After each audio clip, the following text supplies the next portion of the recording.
Selamat sore semuanya. Sore. Baiklah, sebelum kita masuk ke tahap selanjutnya, mari kita berdoa terlebih dahulu. Berdoa dimulai. Berdoa selesai. Nah, jadi dalam kegiatan kita pada sore hari ini akan dipimpin oleh saya ya sebagai pemimpin kelompok. Terus di sini saya ingin menjelaskan, apakah kalian atau anak-anak sekalian sudah pernah melaksanakan konseling kelompok? Belum ya. Nah, jadi konseling kelompok itu suatu proses hubungan antara seorang guru BK dengan sekelompok siswa.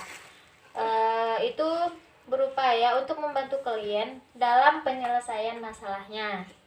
Nah, tujuannya itu untuk berkembangnya sosialisasi siswa dan untuk membahas permasalahan yang dialami teman-teman sekalian. Nah, jadi cara pelaksanaannya itu nanti teman-teman sekalian menceritakan masalahnya atau yang sedang kalian alami lah gitu, yang mengganggu gitu kan. Nah, terus itu dalam konseling kelompok ini ada asas ya. Yang pertama itu ada asas kerahasiaan. Jadi asas kerahasiaan itu dia bersifat rahasia. Jadi masalah yang kalian ungkapkan itu cuman kita dalam kelompok ini aja yang tahu, tidak keluar kelompok ya, cuman kita yang tahu. Terus itu ada namanya asas kesukarelaan. Jadi asas kesukarelaan itu dia kalian secara sukarela atau tidak ada paksaan dalam mengungkapkan masalah kalian. Nah, terus itu ada namanya asas keterbukaan. Jadi asas keterbukaan itu kalian secara terbuka atau nggak ada yang kalian tutup-tutupin dalam mengungkapkan masalah kalian. Terus ada namanya asas kenormatifan. Jadi asas kenormatifan itu dia apa? Kalian harus saling menghargai pendapat teman-teman kalian atau masalah teman kalian ya. Terus itu ada yang namanya asas kekinian. Jadi asas kekinian itu masalah yang kalian ungkapkan itu yang saat ini, yang sekarang, bukan yang lalu-lalu kalian ungkapkan. Nah, jadi baiklah, sebelum kita masuk ke tahap selanjutnya, kita perkenalan dulu ya. Oke, baik.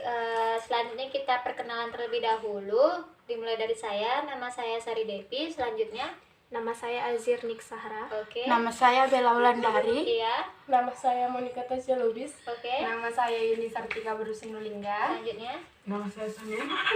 terus selanjutnya terakhir. saya Siti Kajitania. Oke, jadi udah memperkenalkan nama masing-masing. Di sini saya jelaskan kembali tentang pelaksanaan bimbingan konseling kelompok. Nah, jadi konseling kelompok ini nanti teman-teman sekalian mengungkapkan masalah yang ingin kalian ceritakan. Nah, jadi di sini saya ingin bertanya, apakah teman-teman sekalian sudah siap? Siap. Baik. Jadi di sini saya akan memberi contohnya ya. Dimulai dari mengungkapkan masalah saya, baru nanti teman-teman mengungkapkan masalah teman-teman sekalian. Nanti mulai dari ini aja, dari sini ya nanti ya. Oke, dimulai dari saya ya. Jadi permasalahan saya itu susah membagi waktu, tahu lah ya kan. Harus mengerjakan rumah, mengerjakan tugas kuliah lagi. Jadi saya itu sulit membagi waktu mana yang harus saya kerjakan terlebih dahulu. Nah, selain itu masalah saudaranya ya. Masalah saya tentang percintaan. Oke, tentang percintaannya ya. Selanjutnya Masalah saya itu orangnya terlalu sakit hati. terlalu mudah sakit hati gitu terlalu ya. mudah Oke. sakit hati. Ini permasalahannya Kalau permasalahan saya sulit tidur.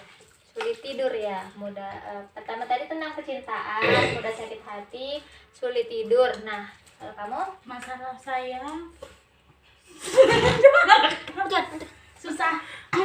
Masalah saya itu susah bangun pagi. susah bangun pagi, berarti ada percintaan, sulit tidur, tentang sulit bangun pagi, baru mudah sakit hati. Nah, kalau kamu Tentang kebersihan dan keharmonisan lingkungan. tentang kebersihan dan keharmonisan lingkungan. Nah, yang terakhir tentang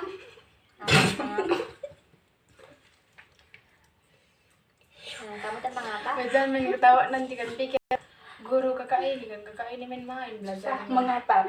Susah menghafal ya. Nah, jadi tadi udah ada nih 1, 2, 3, 4, 6 masalah ya. Yang pertama tentang percintaan.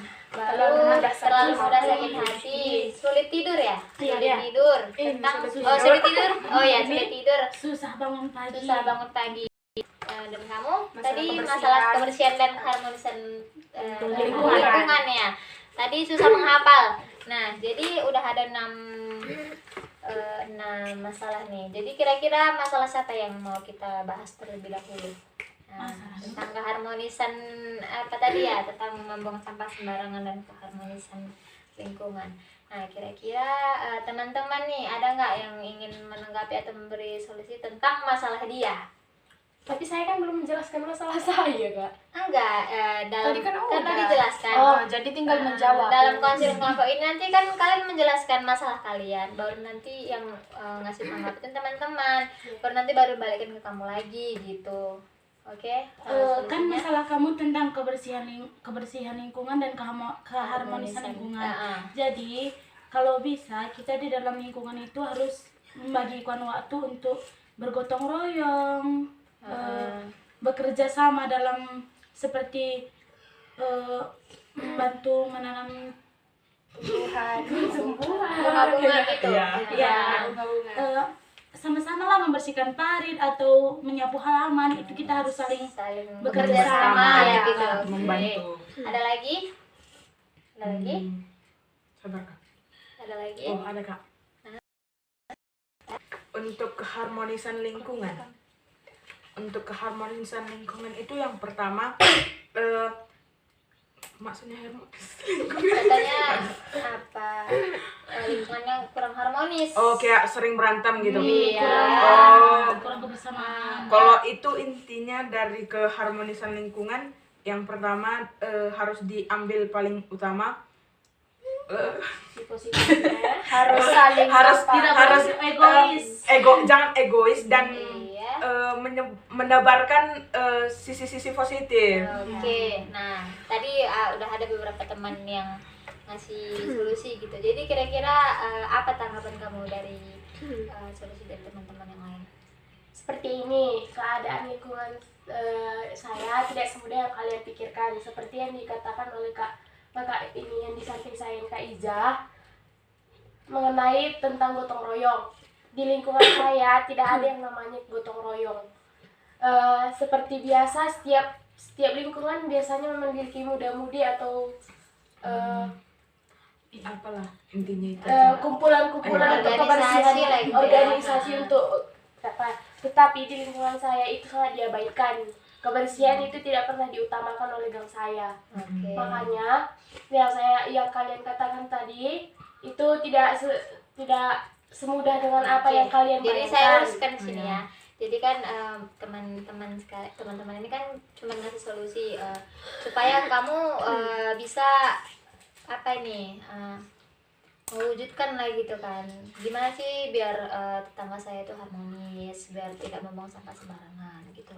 Jadi kira-kira udah dikasih tahu nih solusi sama teman-teman kamu, di lingkungan kamu tuh harus seperti ini. Jadi kira-kira apa ya, bisa nggak kira-kira di lingkungan kamu seperti itu, tapi harus dengan ya kamu sendiri juga mengusahakan, oh saya harus seperti ini gitu kira-kira. Kalau menurut saya pribadi, menurut usaha dan keyakinan saya bisa mengubah lingkungan saya. Jadi udah ibaratnya jadi masalah kamu yang kamu bingung tadi gimana sih caranya biar bisa harmonis gitu, udah dapat lah gitu ya. Oke, jadi kira-kira udah tahu lah apa yang harus kamu lakukan lah ya. Oke, selanjutnya masalah siapa nih? Tadi tentang keharmonisan sama membuang sampah sembarangan udah. Siapa? Ini tadi orang ketiga tentang Dari sini lebih baik dari sini Kak kita bahas. Kalau nggak dari kakak ini. Ini kita aku aja, kesepakatan, Ya. enggak Nggak kesepakatan. pandai menjelaskan. Kesepakatan masalah siapa yang mau kita bahas lagi selanjutnya. Masalah dia. Iya. Oke. Tadi masalahnya tentang Percintaan segitiga. perspektif. Jadi kira-kira ada nggak teman-teman yang mau ngasih solusi nih tentang masalah dia? Jadi dia tentang solusi dia tentu tentang cinta segitiga ya. Iya. Segitiga. Jadi kira-kira apa itu? Apa masukan untuk dia gitu? Bucin lah. Iya loh. Dia tentang Nggak apa-apa pun tanggapannya, yang penting Iya loh, Kak. Cinta segitiga, kamu mencintai dia, dia nggak mencintai kamu. Iya. Ayo. Bisa juga. Aku juga satu. Udah. Aku yang satu. Oke. Solusi saya terhadap masalah Anda sepertinya kisah cinta yang Anda katakan kisah cinta segitiga itu sebenarnya bukan benar-benar ada, tapi caranya untuk mengatasi masalah tersebut kita harus banyak insecure. Jangan banyak insecure. Salah bilang. Gak apa-apa. Maksudnya kayak mana? Lalu. Ya, nggak salah. Apa Gini maksudnya Kak, kita itu harus Jangan terlalu memperbanyak percaya diri, percaya kalau dia itu juga punya harapan bersama kita. Dan berarti intinya dia harus percaya diri, percaya lah itu, diri tentang dan si jangan cowok. mudah menyerah dengan cinta segitu. Oke. Itulah tadi maksud dia itu kita harus lebih Percaya diri, jangan insecure intinya. Iya. Nah, ada lagi? Ada lagi? Oke. Udah, tadi dia kan udah sekarang. Kalau solusi saya kepada Anda, kalau memang dia tidak mencintai Anda, jangan lagi cintai dia karena dia nggak memilih Anda. Jadi biarkan saja dia memilih karena itu haknya. Oke. Nah, itulah tadi dari teman-teman. Kira-kira apa tanggapan kamu dari Solusinya. dari teman-teman sekalian? Dari solusinya ini Langsung ketika, nangkep aja. kalau dari solusi mereka berdua intinya kan dia mencintai wanita lain, aku mencintai dia. Oke. Perbanyak jangan insecure. Jangan insecure itu sudah dilakukan. Terus? Iya, nggak usah ketawa, langsung aja. Apa tadi mau ngomong apa? Iya, nggak apa-apa. Gini aja kalau nggak. Kan aja dulu Kak. Tadi kan nggak langsung aja. Iya. Tadi kan Udah, Kak, udah. Gila lo Kak. berhubung dia lagi ngomong, jadi kepada Saudari Bella coba agak diapakan suaranya sedikit. Oke. Kepada yang lain jangan ketawa dulu. Iya, saya terima masukan kalian kepada saya. Ya. Saya udah berusaha melupakannya, tapi dia mengasih harapan lagi, gimana? Enggak, jadi kan teman-teman kan cuma ngasih masukan aja nih, kamu harus gini gitu. Jadi kira-kira setelah udah dikasih solusi nih, kira-kira tahu nggak apa jalan yang harus kamu lakukan gitu tentang masalah kamu? Sudah tahu. Sudah paham lah ya, jadi sudah jelas lah itu. Jadi selanjutnya kita ke masalah siapa nih? Tadi udah dua nih, jadi tinggal 4 lagi ke Sarah ya. Tadi masalah Sarah itu tentang apa tadi? Tidak bisa tidur. Tidak bisa susah tidur. Jadi dia punya masalah susah tidur nih. Jadi kira-kira teman-teman ada nggak tanggapan atau solusi untuk dia biar dia nggak susah tidur gitu? Ya sini dulu lah, belum kan? Susah tidur ya? Iya.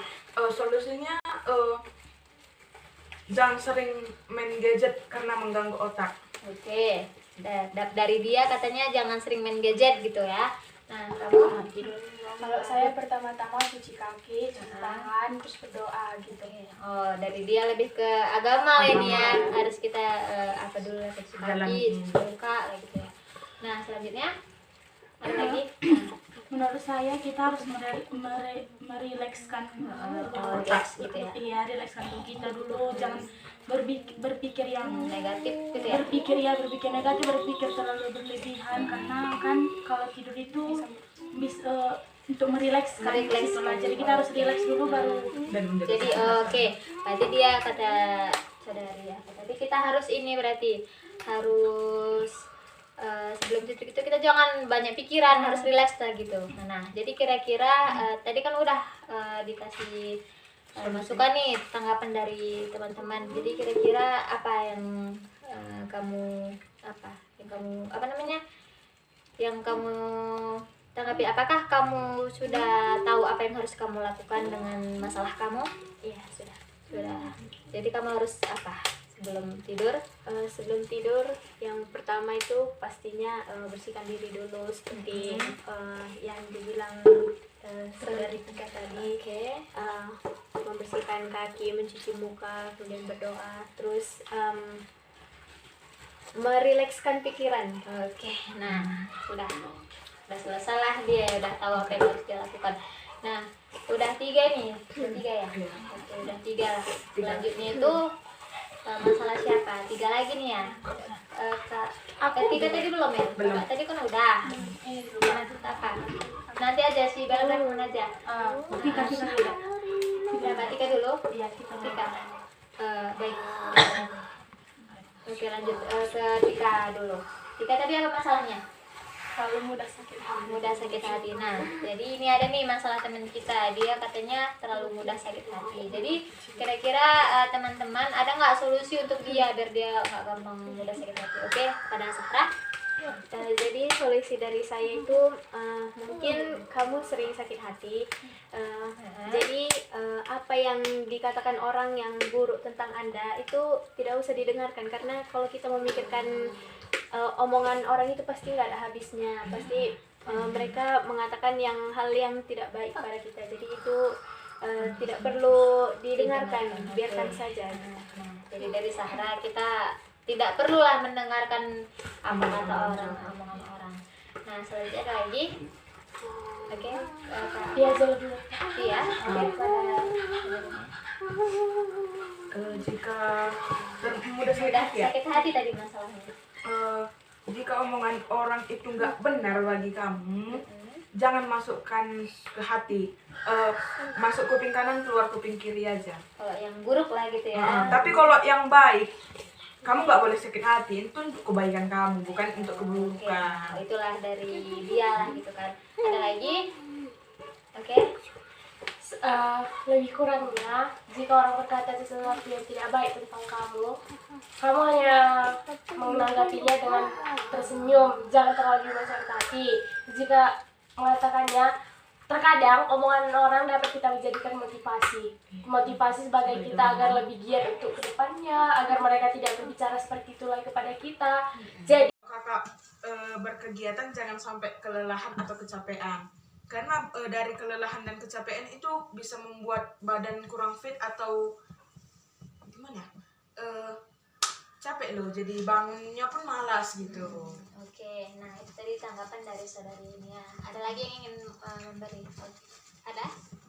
Nggak ada ya, cukup. Nah, jadi tadi udah dikasih tahu nih sama teman-teman apa yang harus kamu lakukan itu kan tentang susah bangun ya. Jadi kira-kira